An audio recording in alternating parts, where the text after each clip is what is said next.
친하니까 막대할 수 있고 그게 상대를 믿을 수 있다는 증거다 라는 것이 전 남자친구의 말이었습니다. 어느 정도 비난하는 말이라면 그냥 받아들일 수 있지만 전 남자친구의 말은 도가 지나칠 정도였습니다. 대학교 3학년 겨울, 나는 취준생이었습니다.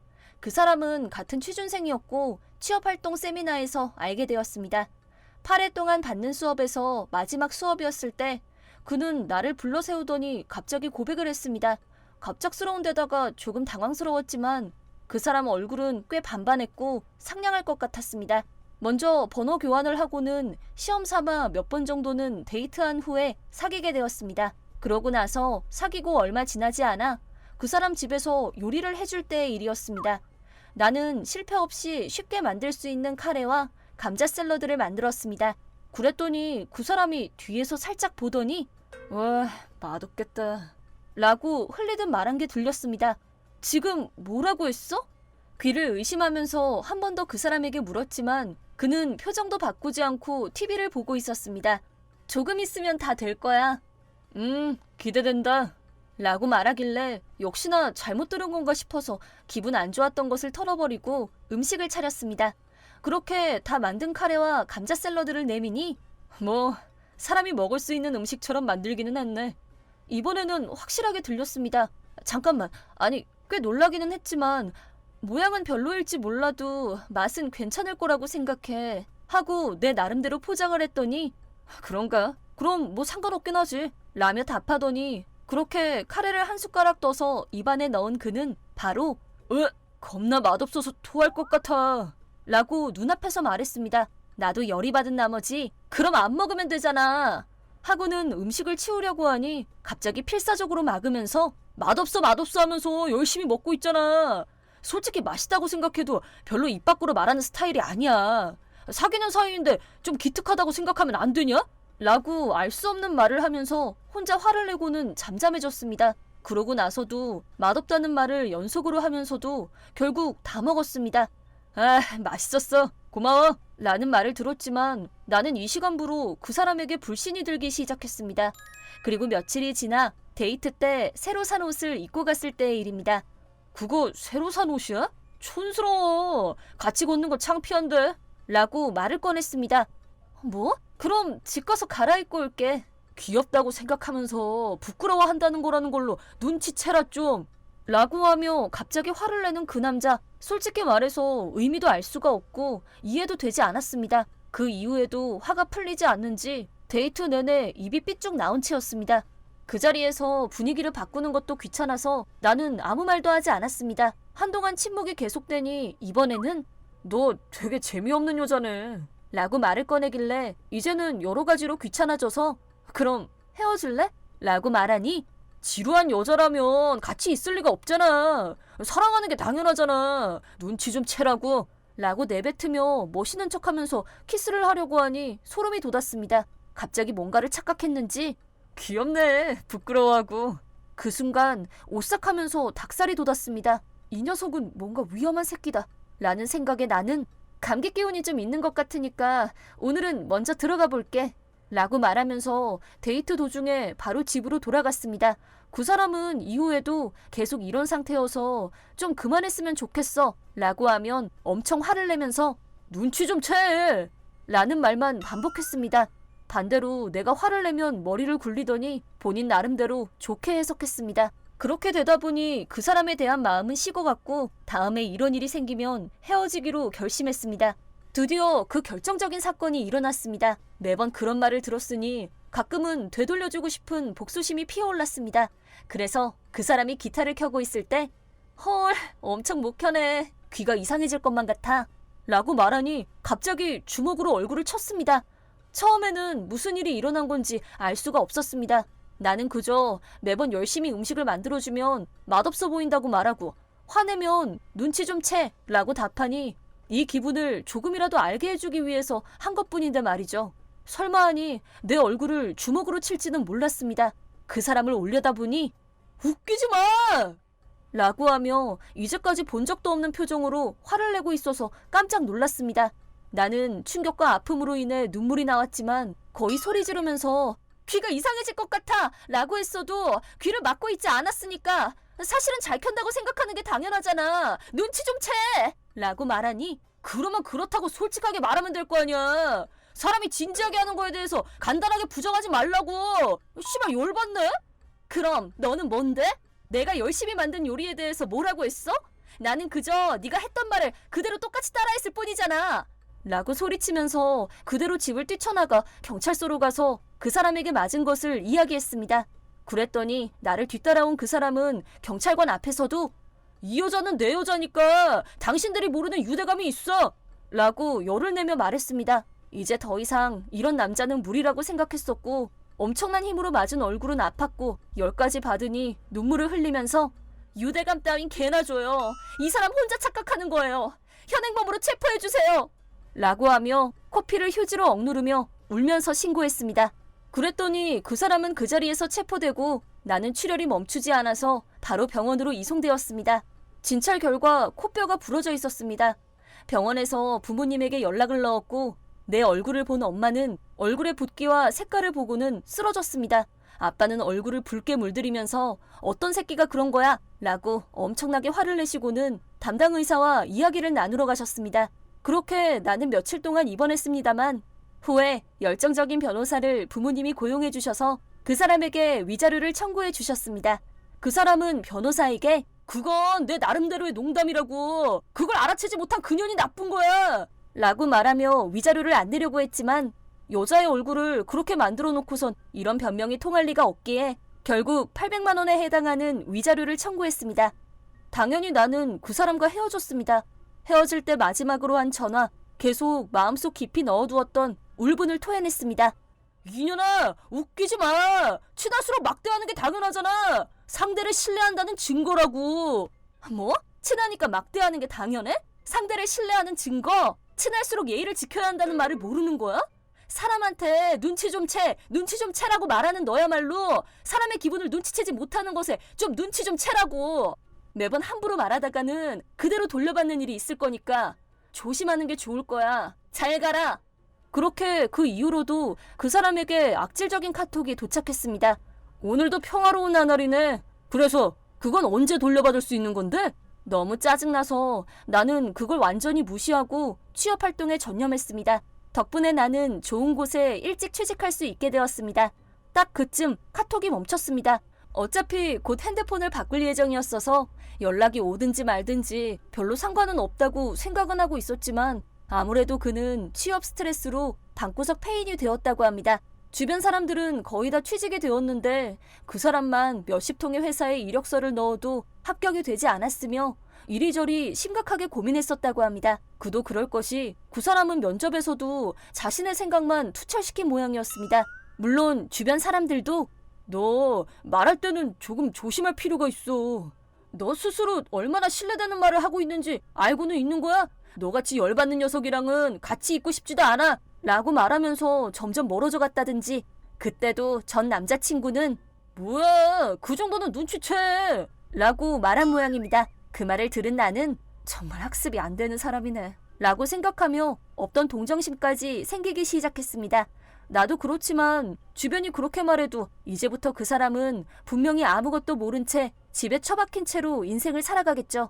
그렇게 나는 잘못한 거 없어 라는 말을 계속하면서 점점 고립되어 갈 겁니다. 하지만 집에 처박혀 있는 덕분에 그 최악의 말들로 안 좋은 기억을 갖게 되는 사람의 피해가 적어지는 것만으로도 괜찮은 거 아닐까 하는 생각이 들었습니다. 자주 말에 가시가 있다 라고 말하지만 말 그대로 전 남자친구는 그걸로 자신의 인생을 망친 거라고 할 수 있겠네요. 쌤통이다 라는 말밖에는 안 나옵니다. 나보다 12살 많은 사촌 언니가 결혼을 하게 됐다.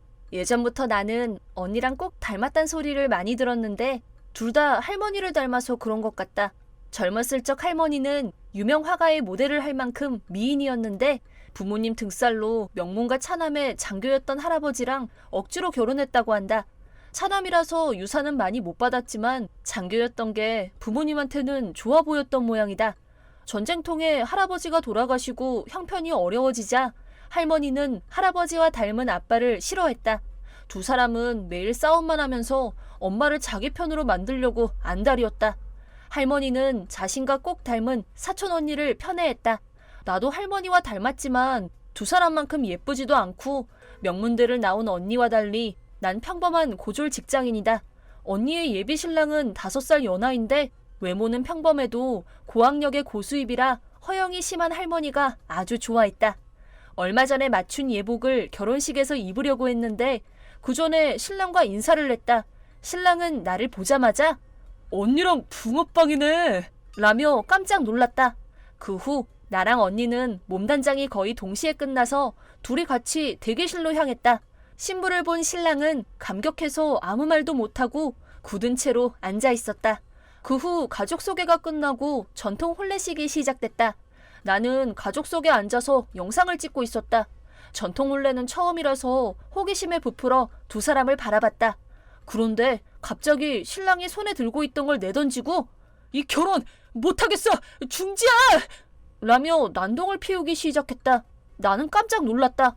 사회인이 되고 동료나 친구 결혼식에 간 적은 있지만 이렇게 난장판이 된 결혼식은 처음이었다. 주위가 술렁거렸고 그 중에는 현기증이 난 사람도 있었다. 이 혼란스러운 분위기를 어떻게 하면 좋을까 싶었는데 신랑 입에선 믿을 수 없는 말이 나왔다. 나는 이 사람 말고 저 여자랑 결혼할 거야. 저 여자가 누군데? 라는 모두의 시선이 일제히 나를 향했다.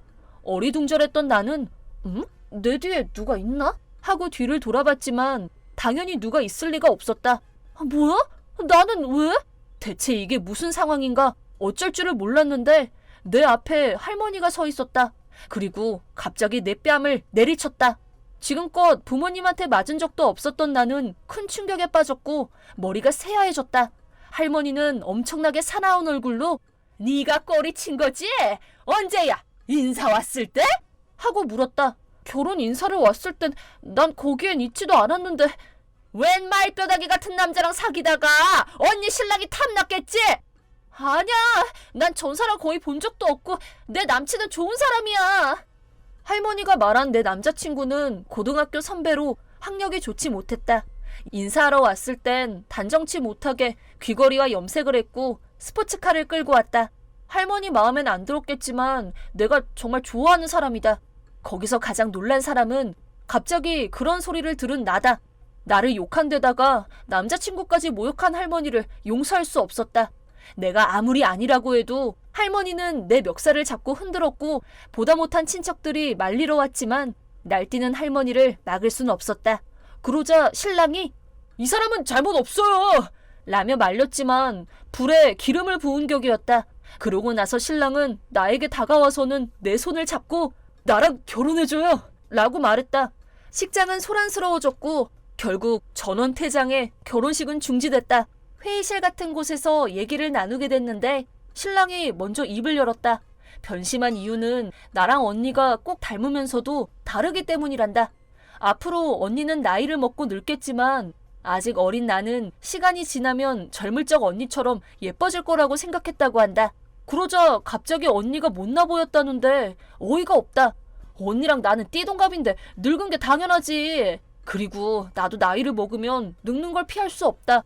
그리고 피부 상태를 지적하며 언니의 피부와 내 피부를 비교했다. 언니 피부는 화장이 떠서 금이 같지만 내 피부는 아기 피부 같다며 추켜 세웠다. 그런 말로 날 칭찬하려는 건가? 그 자리에 온 부모님은 할머니의 심한 언행에 화를 냈다. 당연히 두 사람은 타원했고 할머니는 내 탓을 하며 집에서도 나한테 계속 핀잔을 줬다. 전에 남자친구를 부모님께 소개했는데 여러 번 만나보니 외모와 달리 성격은 성실하고 좋다며 마음에 들어 하셨다. 그래서 남친 험담을 하는 할머니한테 그 친구 좋은 사람이야! 라며 내 편을 들어줬지만 원래 아빠와 사이가 나쁜 할머니는 나 때문에 파혼이 났다는 생각을 굽히지 않았다. 결혼식 다 망쳐놨으니까 위자료나 내놔! 너 하나 때문에 결혼이고 뭐고 다 망했잖아! 이렇게 날이 갈수록 심해졌다. 심지어 사촌 언니의 신랑이 나를 쫓아다니기 시작했다. 내 연락처는 어떻게 한 건지. 내가 많이 사랑해. 나랑 결혼하자. 이런 메시지가 왔다. 전 이미 남자친구가 있어서 그 마음에 응할 수 없어요. 라고 답장해도 그럼 우선 사귀자. 그럼 내가 너를 얼마나 사랑하는지 너도 알 거야. 도저히 대화가 안 통했다. 심지어 집까지 미행했는지 퇴근 후엔 집 앞에서 기다리고 나를 스토킹했다. 경찰에 신고하려고 해도 나 때문에 파혼했는데 그 남자가 체포당하면 또 언니가 웃음거리가 될까봐 걱정됐다. 그 스토킹 행위를 알게 된 남자친구가 나를 기다리고 있던 그 남자를 쫓아내주기도 했다. 스토킹 행위도 화가 나지만 이기적인 행동으로 나와 언니를 괴롭히는 걸 두고 볼 수 없다고 했다. 할머니는 예전부터 언니만 예뻐했지만 언니는 자기랑 닮은 나를 늘 친동생처럼 예뻐해줬다. 그래서 할머니가 자기만 편애하는 걸 전혀 달가워하지 않았다. 사촌 언니는 내게 친언니와 같다. 이번 결혼식 일로 할머니는 나를 탓했지만 언니는 네 잘못 아니야. 오히려 나를 걱정해줬다. 이 상황을 알기에 그 남자를 더 용서할 수가 없었다. 결국 내가 스토킹 당한다는 사실이 언니 귀에도 들어가 나 때문에 참고 있었구나. 미안해. 꼭 경찰서에 가서 신고해. 알겠지? 언니의 격려 덕분에 나는 그 남자를 경찰에 신고했고 결국 스토킹 처벌법으로 체포당했다. 나를 매일같이 욕하고 헐뜯던 할머니는 아빠가 집에서 쫓아내서 결국 시설에 들어가게 됐다. 그 후 한 번도 뵌 적이 없다. 그리고 나는 남자친구와 결혼해 아이도 낳았다. 체포당한 그 남자는 접근금지 명령을 받았고 그 후 자취를 감췄다. 언니는 파혼한 지 3년 후에 멋진 남자를 만나 결혼에 꼴이 냈다. 언니는 절대 내 잘못이 아니라고 했지만 첫 번째 결혼식이 나 때문에 엉망이 된 탓에 부정을 탈까봐 참석을 거절했는데 너는 내 친동생이나 다름없어. 네가 결혼식에 와서 축하해줘야지. 언니 말을 듣고 참석하기로 했다. 언니는 결혼식에서 웨딩드레스를 입었다. 신랑 옆에서 행복하게 웃는 언니의 모습을 보니 내 일인 것처럼 기뻤다. 남편이 바람을 피웠다. 남편은 인기 있는 편도 아니었고 돈도 잘 벌지 못했다. 하지만 다정하고 성실한 성격과 늘 웃는 얼굴에 반해서 결혼했다. 함께 맞벌이를 하며 딸 둘을 낳고 집안일과 육아를 남편과 함께 해냈다. 하지만 바람을 피웠다. 상대는 같은 회사의 젊은 여직원. 그 직원은 아버지가 안 계셔서 남편같이 연상의 자상한 남자를 좋아한 모양이다. 남편은 뭔가를 잘 숨기는 사람이 아니라 곧 거동이 수상해졌다. 설마 바람을 피울 줄은 꿈에도 몰랐지만 불안한 마음에 떠봤더니 태도가 금세 이상해졌다. 창피를 무릅쓰고 흥신소를 하는 친구에게 연락해서 전문가를 소개받아 조사를 요청했더니 곧장 결과가 나왔다. 남편과 여직원은 어찌나 알콩달콩한지 숨길 생각이 없는 것 같았다. 호텔로 들어가는 사진에 차에서 애정 행각을 하는 영상까지 찍혔다. 오만정이 떨어졌다. 증거물을 보고 충격을 받아서 믿고 싶지 않은 마음에 앞으로 남편 얼굴을 어떻게 보나 싶었다. 하지만 차 앞유리에 비치는 남편의 역동적인 움직임을 보고 너무 꼴사나워서 무심코 피식 웃었다. 덕분에 마음고생은 많이 덜었다. 전부 없어진 건 아니었지만 그 후에는 일이 많았지만 순조롭게 이혼할 수 있었다. 딸 하나는 고등학생, 하나는 중학생인데 마냥 어린 나이도 아니고 아빠가 이상하단 건 내 모습을 보고 이미 눈치챈 모양이었다. 결국 난 남편한테 불륜 증거를 보여주고 둘한테 위자료를 청구했다. 그 결과 위자료뿐만 아니라 많지도 않은 재산도 분할받고 아이들 친권과 양육비도 받게 됐다. 돈은 주기 싫다며 거세게 저항할 줄 알았지만 남편도 여직원도 신나서는 미안하게 생각해. 그래도 우리의 사랑은 미안해요. 당신 남편과 진실된 사랑에 빠졌어요. 이런 말을 늘어놨다. 여직원도 사과는 했지만 왠지 금단의 사랑에 발을 들여놓은 자신들의 모습에 도취된 것처럼 보였다. 내가 자신들의 방해물이라고 생각했는지 냉큼 위자료를 주고 이혼해서 얼른 둘이 함께하려고 안달이었다. 아마 나의 맹렬한 반대를 무릅쓰고 우리를 갈라놓을 순 없어. 우리 사랑은 더 깊어지는 거야. 이런 상상이나 한 게 아닐까. 솔직히 마음은 복잡하긴 했지만 남편을 보면 그때 그 자동차가 생각나서 냉큼 쫓아내고 싶었다. 가족관계가 나빴던 건 아니었는데 아이들은 남편의 불륜으로 이혼하게 된 걸 알게 되자 심경이 복잡해졌겠지만 가족을 배신하고 딴 여자를 택한 아빠를 용서할 수 없었나 보다. 거기다 운이 나쁘게도 내가 집을 비운 사이에 물건을 찾던 딸이 옷장 안에 넣어둔 증거물을 발견해버린 것이었다. 그게 큰 상처가 됐는지 그 후로 남편을 경멸하게 됐다. 그렇게 이혼을 하고 남편은 전 남편이 됐다. 아이들은 이미 다 커서 생활에 큰 변화는 없었고 오히려 딸들은 혼자가 된 엄마를 열심히 도와줬다. 첫째와 둘째가 두 팔을 걷어붙여서 내가 집에 돌아오면 첫째가 밥을 차려주거나 둘째가 집 청소를 해줬다. 딸들이 태어났을 때 귀여운 딸이 갖고 싶어서 정말로 기뻤는데 이때만큼 나한테 두 딸이 있는 것에 감사한 순간은 없었다. 첫째가 만든 음식은 내 손맛과 꼭 닮았고 깔끔한 둘째는 집안 구석구석을 말끔히 청소해 주었다. 난 결국 싱글맘이 됐지만 그 어려움을 헤아려주는 두 딸이 있어준 덕에 남부럽지 않았다. 그리고 남편이 주는 위자료 덕에 형편이 어렵지도 않았다. 한편 전 남편은 그 직원과 재혼했지만 결국 두 사람은 파국에 이르렀단 얘기를 들었다. 생각했던 것만큼 결혼 생활이 행복하지 않았는지 여자 쪽에서 사랑이 식었다고 한다. 이혼하고서 세상 어디에나 있는 평범한 부부가 되자 아무런 자극이 없어진 게 원인인 모양이다. 내가 있어서 둘의 사랑이 불타올랐지만 결혼하고 나서 더는 숨길 필요도 없으니 아무런 방해물도 없는 사랑에는 이젠 볼 일이 없는 거겠지.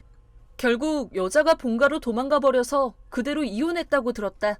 어느 날 전 남편이 우리 집 문 앞에 무릎을 꿇고 있었다. 어떻게 할까 하고 아이들에게 물었더니 냅둬 라는 말뿐이었다. 둘째는 아무 말도 없었다. 누가 신고했는지 경찰이 와서 사정을 물어보길래 이미 이혼한 사이고 전 남편에게는 집도 있다고 말했더니 그대로 귀가 조치를 당했다. 반성은 하고 있겠지만 아내랑 헤어지고 팔자 좋게 전부인한테 돌아가려고 한 게 너무도 괘씸했다. 박쥐처럼 이쪽 저쪽 붙는 꼴이니까. 나뿐만 아니라 딸들까지 배신할 정도면 다시는 돌아오지 않을 각오라도 하던지. 오만정이 떨어졌다. 솔직히 그 여직원이랑 오래 가지 못할 건 알고 있었다. 둘 사이를 알고 나서 내가 위자료를 요구했을 때도 우리는 어떤 시련이 와도 극복할 거야. 우리 갈라놓으려고 해도 절대 안 헤어질 거예요. 미안해. 이제 네 마음에는 응할 수 없어. 따님들은 아빠를 뺏겨서 우리를 많이 원망하겠죠? 이렇게 막장 드라마에 나올 법한 구닥다리 멘트가 두 사람 입에서 나오길래 사랑이 불타는 건 지금뿐이고 금방 식을 거라고 예상은 했다. 그래서 전 남편이 이렇게 용서를 구하러 올 것도 알았지만 아빠를 미워하는 아이들이랑 같이 살게 할 수는 없었다. 물론 나도 남편을 용서할 수 없었다. 불륜 영상을 본 딸들이 이혼에 찬성했고 나도 화가 많이 났지만 내가 반대하면 할수록 두 사람은 더 좋아할 게 뻔했으니까 사무적으로 이혼을 마쳤다. 그런데 그게 결국 둘의 파국을 앞당겼다니 어처구니가 없었다. 전 남편과 이혼하고 나서 학교나 직장, 친구들한테 전화번호를 바꿨다고 일일이 설명하는 게 귀찮아서 번호를 바꾸지 않았다. 그래서 전 남편이 내 얘기 좀 들어줘. 제발 내가 다 잘못했어. 애들도 보고 싶어. 얘기 좀 하게 해줘. 이렇게 연락이 오거나 사죄의 메시지가 쏟아졌지만 그 영상 속 남편을 본 후로 마음이 차갑게 식었다. 그때 자동차에서 한 행위를 애들이 본 걸 알게 되면 전 남편은 어떻게 나오려나? 나라면 부끄러워서 미칠지도 모른다. 그 후 연락처를 차단했더니 전 남편은 포기했는지 자취를 감췄다. 나랑 딸들이 살고 있는 이 집은 할아버지가 물려주신 집이라 이사갈 필요도 없었다. 하지만 전 남편은 그 여자랑 살고 있던 아파트를 해약해서 나갔다고 들었다. 어디 사는지 궁금하지도 않고 어찌됐든 상관없지만 수다스러운 친척 말로는 바람 피워서 처자식을 버린 주제에 두 번째 결혼도 완전 망한 게 회사에 알려진 모양이야. 그래서 회사도 관두고 다른 곳에서 살고 있대. 진짜 한심하다. 이렇게 됐단다. 내가 굳이 회사까지 가서 남편의 불륜을 고발하지 않더라도 같은 회사 동료들은 이미 눈치챘을 테고 둘이 결혼한 것도 알았을 거다. 그 결혼도 망한 게 회사에 소문이 났다면 그렇게 되고도 남았겠지.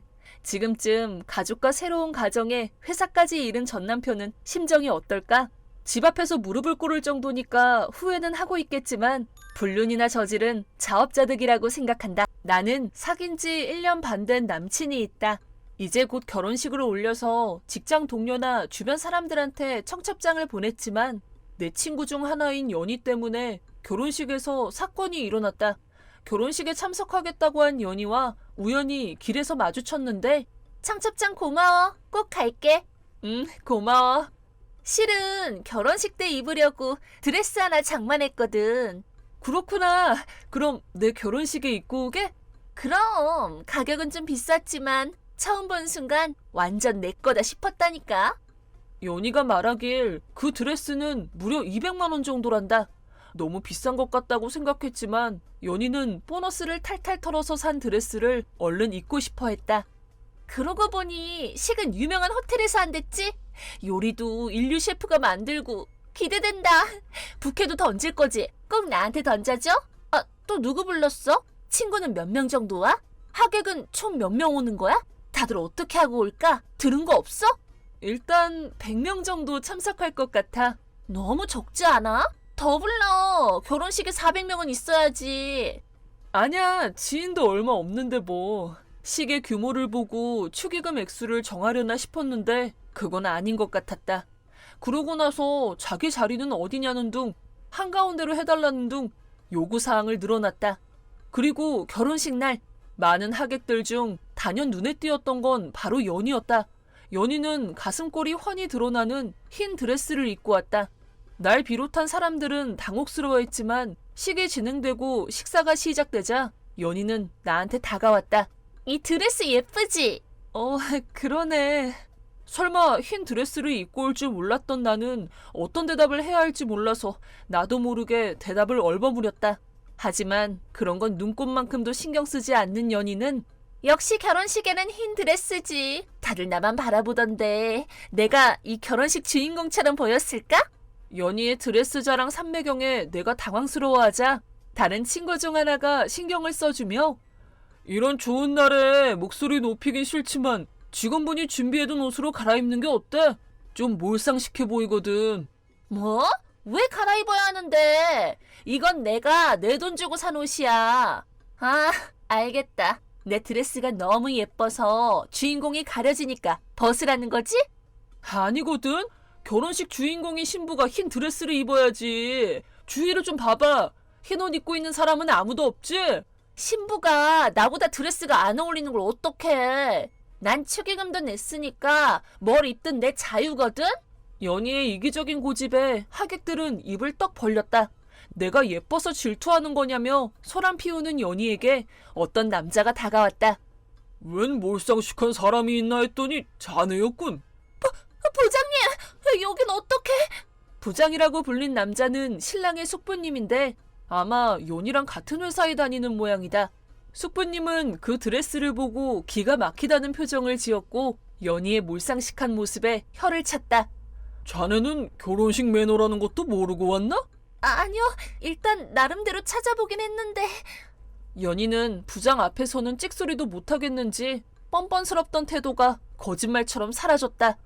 그래? 직장에서도 입으로는 조사했다면서 엉망진창에 실수투성이던데 또 거짓말한 거 아니야? 아니, 그게... 연희가 숙부님의 눈치를 보고 있는데 직원이 한 번 더 다른 옷을 준비해주겠다고 했다. 결국 연희는 옷을 갈아입었고 그 후로는 얌전해졌다. 하지만 결혼식이 끝나고 얼마 후 부장님 온단 말은 왜 안 했어? 사람들 앞에서 창피당하고 부장님은 날 몰상식하다고 생각할 거 아니야. 적반하장으로 연락이 왔다. 남편 숙부가 어느 회사 부장님인지까지 내가 알 리가 없는데 말이다. 신랑 쪽에 괜찮은 남자 찾으려고 왔는데 대놓고 부장님한테 혼나서 아무도 말에 안 걸잖아. 다 네 탓이야. 결혼식에 그러고 오는데 누가 말을 걸겠어? 뭐? 내가 그 드레스 입고 올 거 알았지? 그렇게 화려한 흰색 드레스를 입고 올 줄 알았겠니? 그리고 솔직히 결혼식에 몰상식한 차림으로 와서 나한테 드레스 안 어울린다 낙담이나 하고 부장님한테 혼까지 나서 결혼식 완전 망쳤잖아. 그때 네가 날 감싸줬으면 분위기 괜찮았을 거 아니야. 내가 왜? 솔직히 너 부른 것도 후회하는 마당에? 내 축의금 받아놓고 그 태도는 뭐야? 물론 축의금은 고맙게 받았지만 안에는 쭈글쭈글한 10,000원짜리 4장이 들어있었다. 일반적으로 축의금은 짝수가 아니라 홀수 금액을 신권으로 주는 게 상식이지만 10,000원 4장은 뭐야. 숙부님 말씀대로 연희는 결혼식 참석 매너를 찾아보지 않고 온 게 분명했다.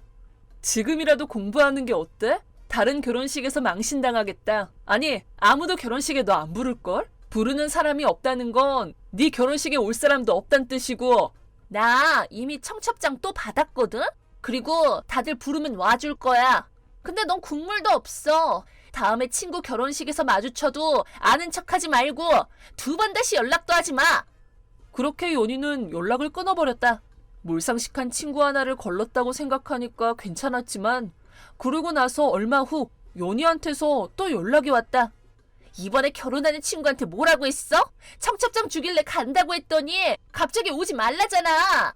뭐? 난 아무 말도 안 했어. 그런 일을 벌인 사람을 자기 결혼식에 누가 부르겠어. 뭐라고? 야!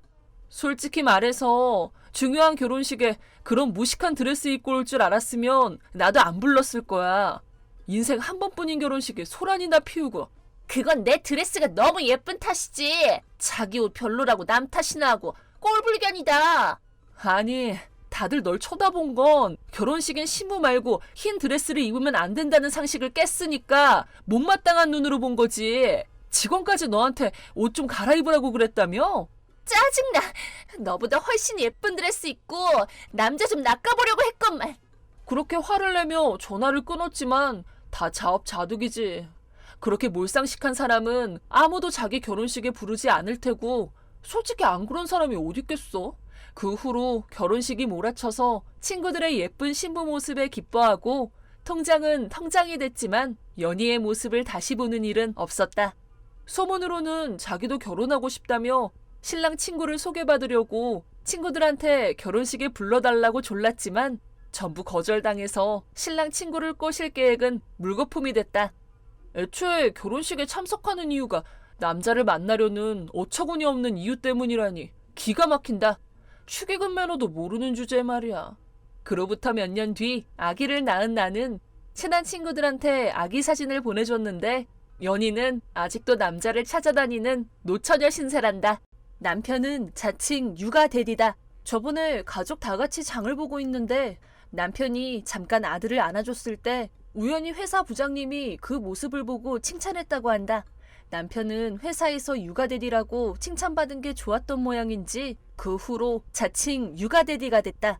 하지만 실상은 휴일 내내 게임 삼매경에 아들과는 잠깐만 놀아주고 귀찮은 일은 전부 내 차지다.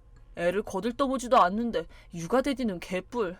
내가 기댈 수 있는 건 시어머니뿐이다. 고부 갈등 같은 건 전혀 없이 상냥한 어머님은 무슨 일 있으면 언제든 나한테 말하렴. 이렇게 늘 자상하게 내 얘기를 들어주신다. 그래서 어머님께 고민 상담을 했는데 이런 얘기를 어머님께 해도 괜찮을까 싶은데요. 왜 그러니? 설마 아들 녀석이 바람이라도 피웠니? 아니야. 요즘 자기가 무슨 육아대디인 줄 알아요. 댄디남? 어딜 봐서? 어머니 육아대디요. 육아를 열심히 도와주는 아빠란 뜻이에요. 육아대디? 참 이상한 말이구나. 아빠가 자식을 키우는 건 당연한 거잖니. 도와주는 게 아니라 자기 역할인 건데. 어머님은 내가 하고 싶은 말을 전부 대변해 주셨다. 이렇게 훌륭한 어머니 밑에서 남편은 뭘 배운 건지. 그래서 하루에 얼마나 아들을 돌봐주는데? 거의 안 해요. 딱 한 번 목욕시켜준 적은 있는데 기저귀 갈아준 적도 없어요. 진짜 육아대디가 들으면 기함하겠다. 내가 미안해. 아니에요. 어머님 탓이 아닌걸요. 아니야. 이건 내가 잘못 키워서 그런 거야. 다시 훈육해줘야겠어. 어머님 뭘 하실 생각이세요?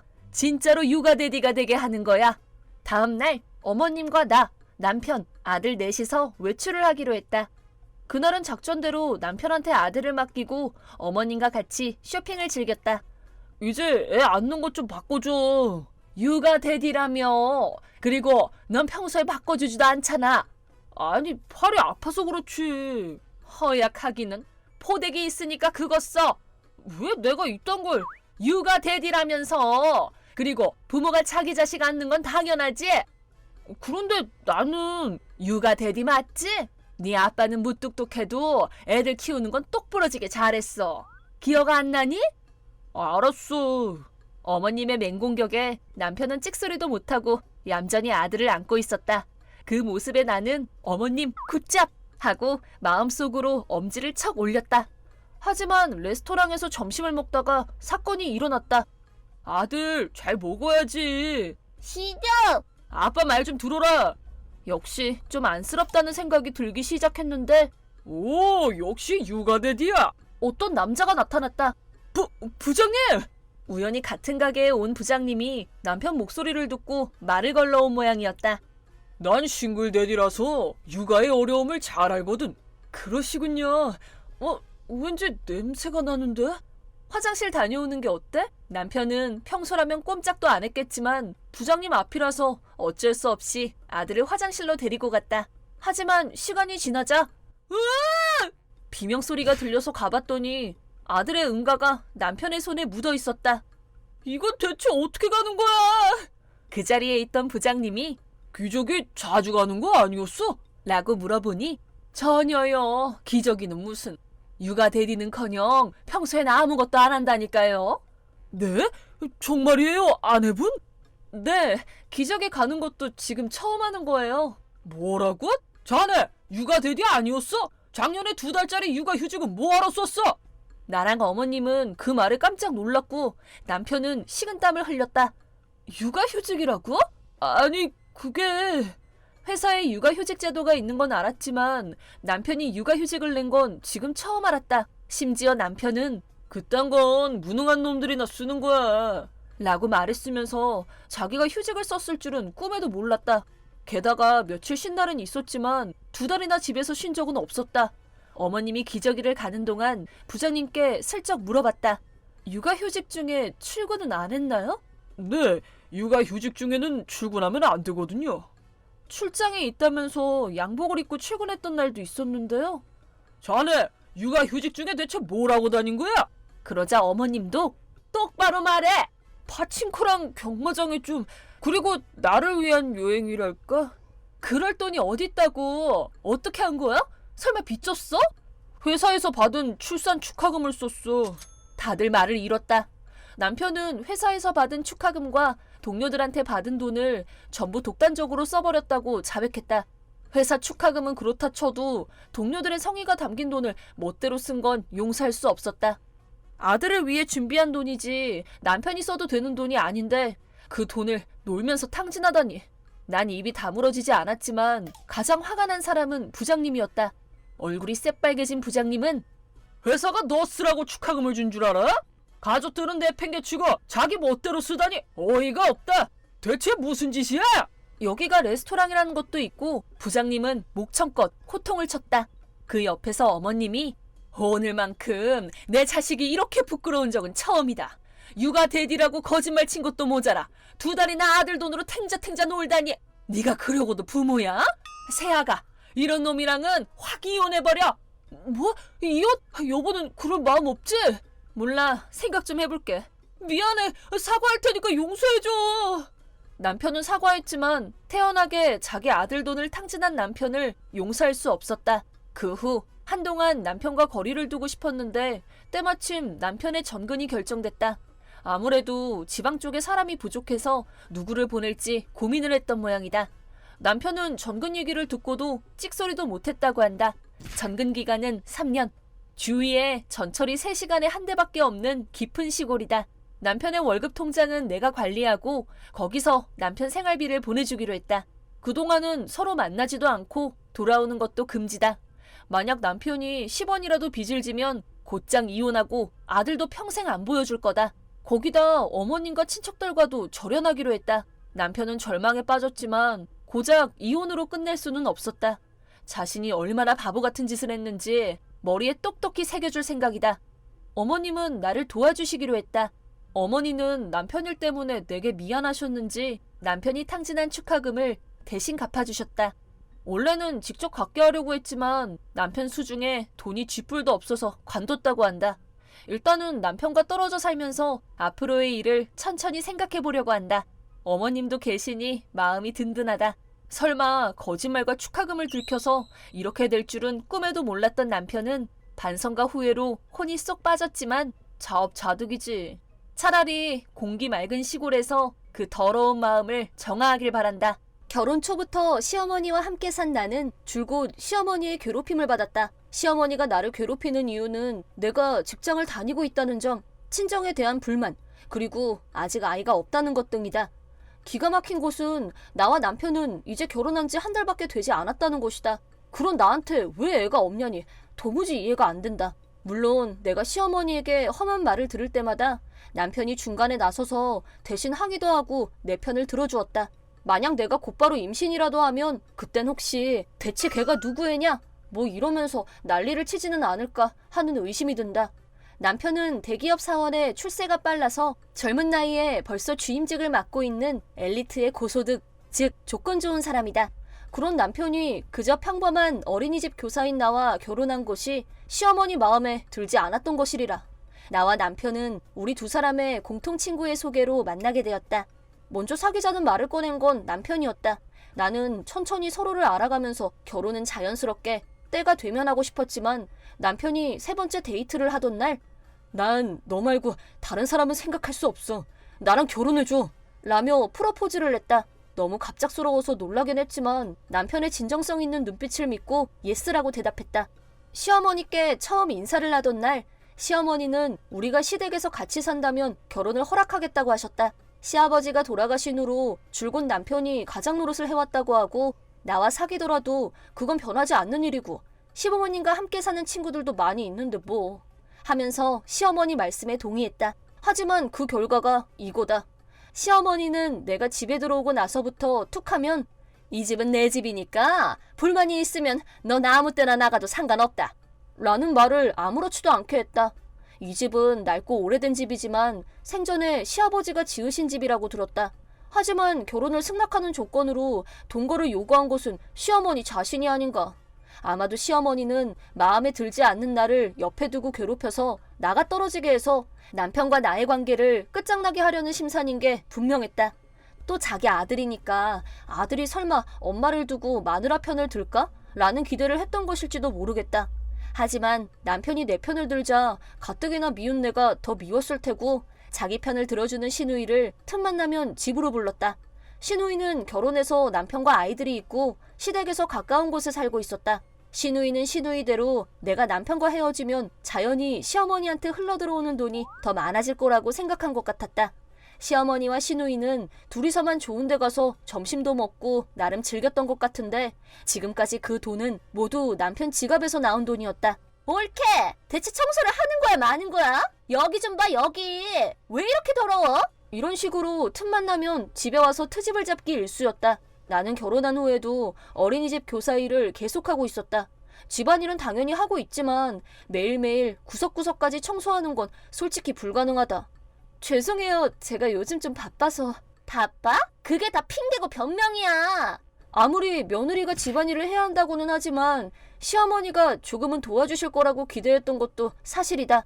하지만 현실은 직장 다닌다는 핑계로 집안일은 나 몰라라 해도 된다고 니네 친정에서 그렇게 가르치던? 잔말 말고 얼른 저녁하고 청소도 깨끗이 해! 라고 부르령이 떨어졌다.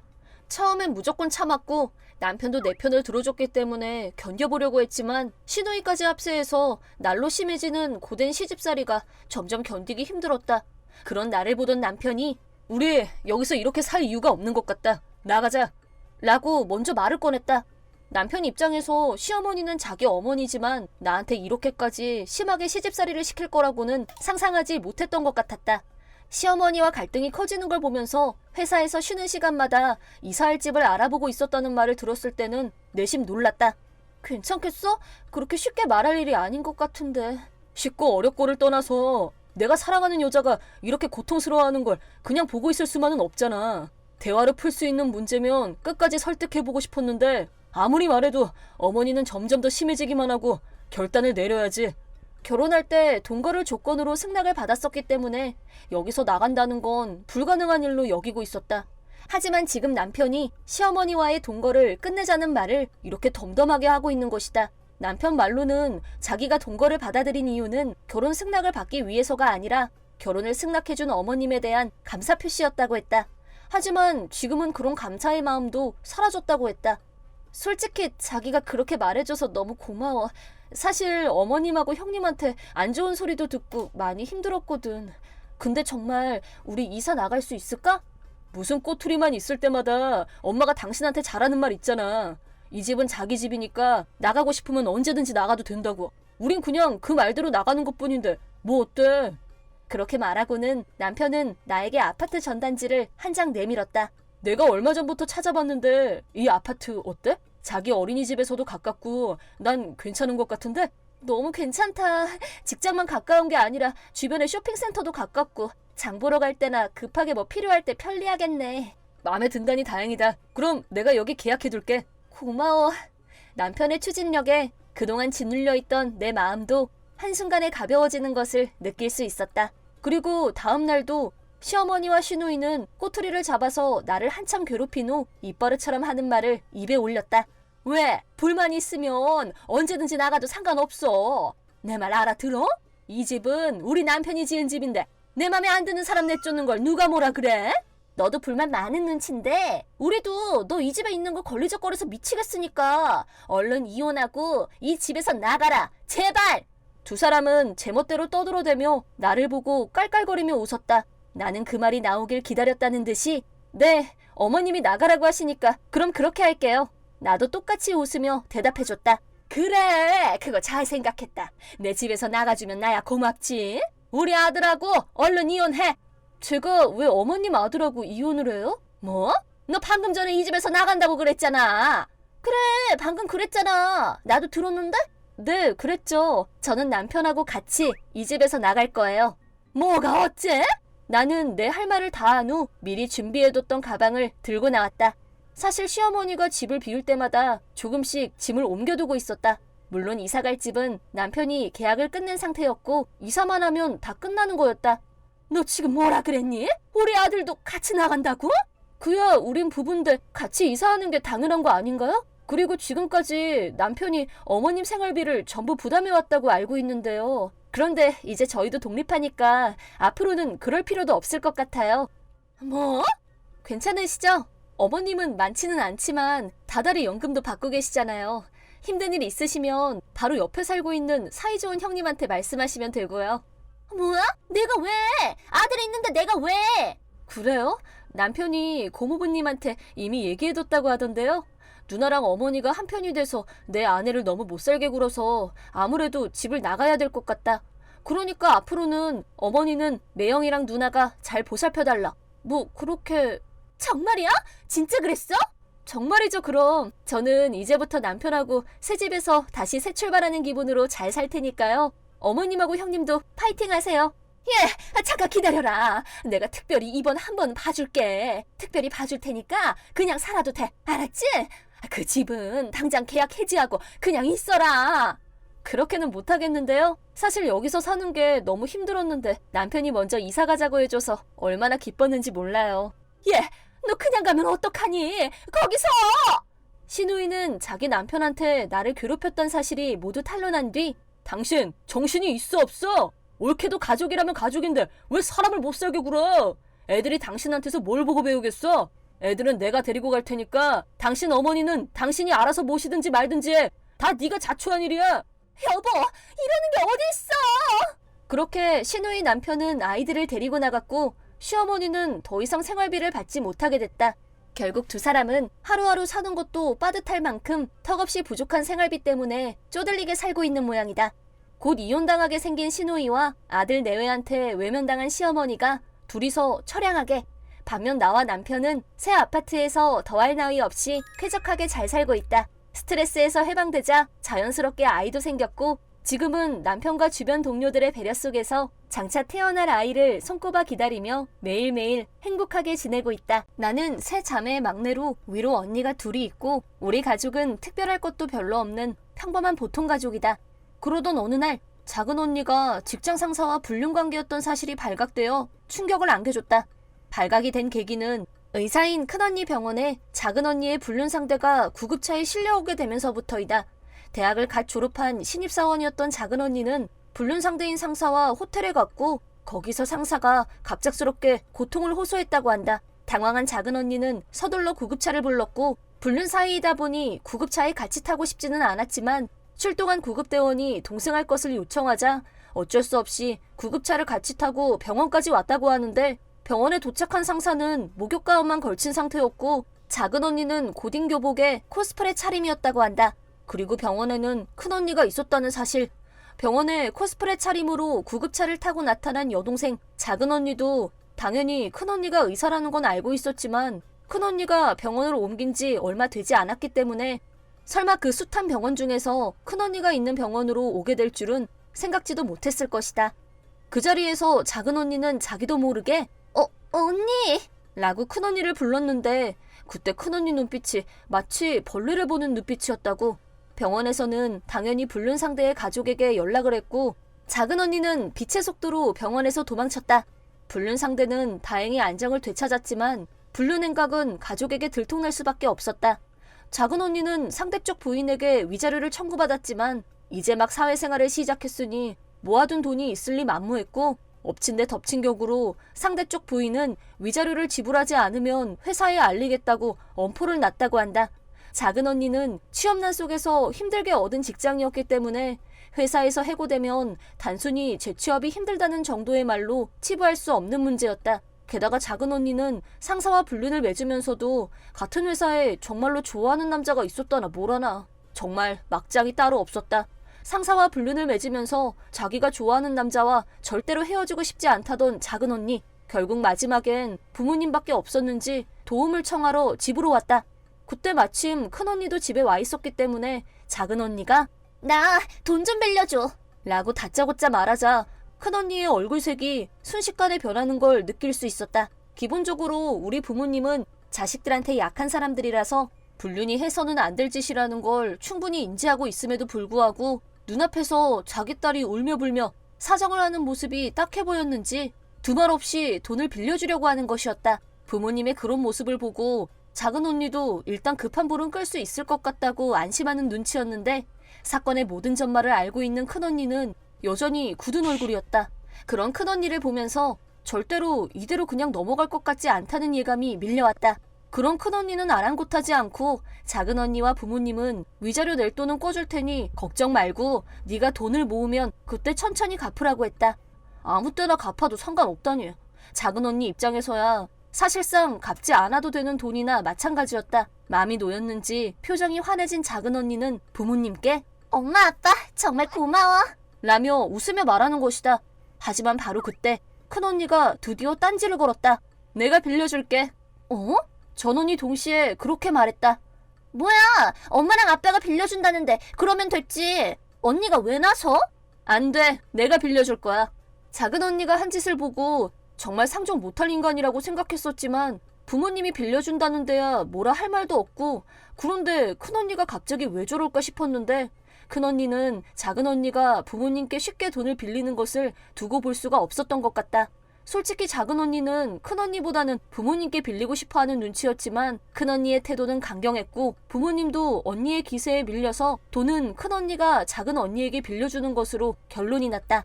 큰언니는 작은언니에게 불륜을 맺게 된 경위와 그 결과 위자료를 청구받았다는 사실과 빌린 금액 등 모든 내용을 문서로 작성하게 했다. 그리고 단 한 번이라도 변제가 체납됐을 경우 혹은 부모님께 빌려서 변제했을 경우에는 작은언니가 결혼할 때 이 문서를 상대 쪽에 공개할 것이며 회사에도 알릴 거라고 선언했다. 내 친언니지만 진짜 대단하다는 생각도 들고 큰언니라면 정말 그렇게 하고도 남을 거란 생각에 소름이 돋았다. 나는 아직 대학생이었고 부모님과 함께 살고 있었지만 작은언니는 직장도 다니고 집에서 독립했으면서도 방세는 부모님이 내고 있었다. 심지어 핸드폰 이용료도 부모님이 내고 있는 실정이었다. 나도 핸드폰은 부모님이 내주고 있었지만 작은언니는 월급 받아서 대체 뭘 하길래 아직도 저렇게 부모님한테 손을 내밀까? 라는 생각은 전부터 하고 있었다. 어디 그뿐인가? 엄마가 주 3회 작은언니 집에 가서 청소, 빨래, 음식까지 다 해주고 있었다. 솔직히 작은언니가 저 모양인 건 부모님이 너무 오냐오냐한 탓도 있다는 생각이 든다. 하지만 큰언니가 돈을 빌려주는 조건으로 지금까지 써왔던 엄마 찬스도 모두 금지시켰다. 빨래며 청소, 요리까지 모두 해주는 사람이 없어지니 작은언니는 꽤나 황당해했는데 그 중에서도 방세를 자기 돈으로 내야 한다는 사실이 작은언니를 가장 화나게 한 것 같았다. 왜냐하면 작은언니는 부모님만 믿고 상당히 비싼 곳에 아파트를 얻어 살고 있었는데 막상 자기가 방세를 내려니 여간 힘이 붙이는 게 아니었던 것이다. 큰언니한테 꾼 돈도 갚아야 하는데 이러면 나는 생활을 어떻게 하라는 거야? 라며 큰언니가 없을 때 엄마한테 투정을 부렸다. 진짜 속셈은 큰언니 몰래 엄마한테 돈을 받으려고 한 것 같은데 큰언니는 작은언니가 그렇게 나올 거란 것도 이미 꿰뚫고 있었다. 미안해. 엄마는 도와주고 싶은데 네 언니가 죽어도 안 된다고 저렇게 엄포를 놓잖니. 엄마, 괜찮아. 지금 언니 없잖아. 나랑 엄마만 알고 비밀로 하면 언니가 어떻게 알아? 절대 몰라. 아니야. 그래도 안 돼. 엄마가 워낙 감추는 걸 못하잖아. 그리고 네 언니가 얼마나 예리한데. 엄마의 말에 나도 모르게 고개를 끄덕였다. 엄마는 뭘 숨길 수 있는 타입이 아니고 큰언니는 예리하고 냉철한 사람이라 비밀로 한다고 해도 탄로날 게 뻔했다. 엄마의 그런 태도에 작은언니는 금세 울상이 되었다. 우리 집은 부모님보다 큰언니가 더 무서운 존재였고 부모님도 큰언니를 무서워했다. 큰언니는 감정적으로 따지는 게 아니라 논리적이고 이론적으로 설득을 하기 때문에 누구도 쉽게 반론을 펼치지 못했다. 작은언니는 대학 졸업 기념 및 취직 기념으로 자동차를 선물 받았었는데 그 자동차 키도 큰언니에게 몰수당했다. 자동차도 못하게 하면 나더러 출근을 어떻게 하라는 거야? 지하철을 타던가 자전거를 타던가 찾아보면 방법은 얼마든지 있어. 이건 담보로 잡아두는 거야. 만약 네가 내 돈을 갚지 않으면 그 즉시 팔아서 그 돈으로 충당할 거니까 그렇게 알아. 작은언니가 아무리 사정을 해도 큰언니는 눈 하나 깜빡하지 않았다. 여기서 무엇보다 포인트가 되는 변제 방법은 매달 월급에서 자동이체하는 것이 아니라 큰언니 집까지 자기 발로 찾아와서 매달 그달의 변제 금액을 직접 전달하는 것이 조건이었다. 왜 꼭 직접 돈을 건네야 하는 건지 그 이유는 나도 모르겠다. 하지만 남의 돈을 빌리는 게 얼마나 힘든 건지 그리고 그게 얼마나 고마운 건지를 깨닫게 하려는 의도가 아니었을까? 언니들 집은 겨우 지하철 2개역 정도밖에 떨어져 있지 않았지만 큰언니의 직업상 한밤중에 퇴근하는 날도 많아서 작은언니가 그 시간에 맞춰서 가야 하는 날도 있었고 골빈 여자인 작은언니는 택시를 타고 가서 큰언니한테 택시비 내달라는 전화로 불러낸 적도 있다는데 열이 받은 큰언니는 당연히 택시비를 내주지 않았고 잘못하면 경찰서에 끌려갈 분위기가 되자 어린애처럼 엉엉 울면서 큰언니한테 매달리고 그때는 하는 수 없이 부모님이 가서 도와줬지만 정말 구제불능이 따로 없다. 사내 연애를 하던 남자와도 그 사이 헤어지게 됐는데 구제불능 작은언니는 큰언니에게 언니 병원에 괜찮은 사람 있으면 소개해줘 라는 뻔뻔한 부탁을 했다가 큰언니가 어찌나 화를 내던지 무서워서 울기까지 했다. 큰언니 병원에서도 작은언니가 구급차에 실려와서 그 다음 어떤 일이 벌어졌는지 알만한 사람은 다 알고 있었고 네 동생 코스프레하고 구급차 타고 왔다며? 라면서 놀려먹는 사람도 있었다고 했다. 다 떠나서 매사 반듯한 범생이 큰언니가 불륜관계가 들통나서 위자료를 물어준 작은언니를 자기가 아는 사람한테 소개해줄 턱이 있나? 그런 풍파가 일어난 지도 어느덧 2년이 지났을 무렵 드디어 작은언니가 돈을 다 갚게 되었다. 그 뒤에는 큰언니의 사법한 관리가 있었기에 가능했던 일이지만 말이다. 옆에서 보고 있는 사람이 더 살떨릴 정도였다. 하지만 그렇게 구제불능이었던 작은언니가 지난 2년간 큰언니의 엄격한 교육을 받으며 조금은 정상적인 사람에 가까워진 것 같은 느낌이 든다. 하지만 큰언니는 돈을 다 갚은 작은언니에게 이 문서 내가 복사본 가지고 있으니까 다음에 네가 또 허튼 짓 하거나 부모님한테 손 벌리는 날에는 네 결혼식 날 하객들한테 한 장씩 돌릴 거니까 앞으로도 똑바로 해 라고 못을 박았다. 알았다니까 이제 그만해. 그 대답을 하던 작은언니의 완전 쫄은 모습이라니. 아마 빌린 돈만 갚으면 큰언니의 간섭에서 완전히 해방될 거라고 기대하고 있었겠지만 기대와는 달리 자칫 방심하다가는 언제 터질지 모르는 시한폭탄이 여전히 따라다닌다는 생각에 좌절했을지도 모르겠다. 아무튼 큰언니의 특효 처방은 구제불능이던 작은언니가 사회적으로 지탄받을 만한 일을 저지르거나 부모님을 힘들게 하는 일을 완전히 차단하는 효과를 거뒀다. 부모님도 제대로 교육을 못 시켜서 구제불능이던 작은언니를 새 사람으로 만든 큰언니의 능력에 그저 감탄할 뿐이다. 작은언니도 처음엔 힘들었겠지만 큰언니의 엄격한 집중교육을 받은 덕분에 비로소 사람꼴이 돼가고 있으니 제대로 된 사람으로 거듭날 날도 머지 않은 것 같다. 그건 그렇고 거액의 위자료를 2번 생각할 것도 없이 그 자리에서 내놓을 수 있었던 건 고수입의 직업을 가진 큰언니라서 가능했던 일이 아닐까 싶다. 보통 사람들은 흉내내기 어려운 일이다. 하지만 내가 가장 놀란 것은 작은언니가 자기 월급에서 핸드폰이며 방세를 다 냈다는 사실이다. 아마 작은언니도 돈의 소중함을 조금은 알게 되지 않았을까? 그때 언니와 불륜관계였던 상사가 지금 어떻게 됐는지는 알 수 없지만 작은언니가 앞으로 다시는 그런 일을 저지르지 않고 큰언니를 통해 배운 인생을 제대로 사는 법을 잊지 말았으면 좋겠다.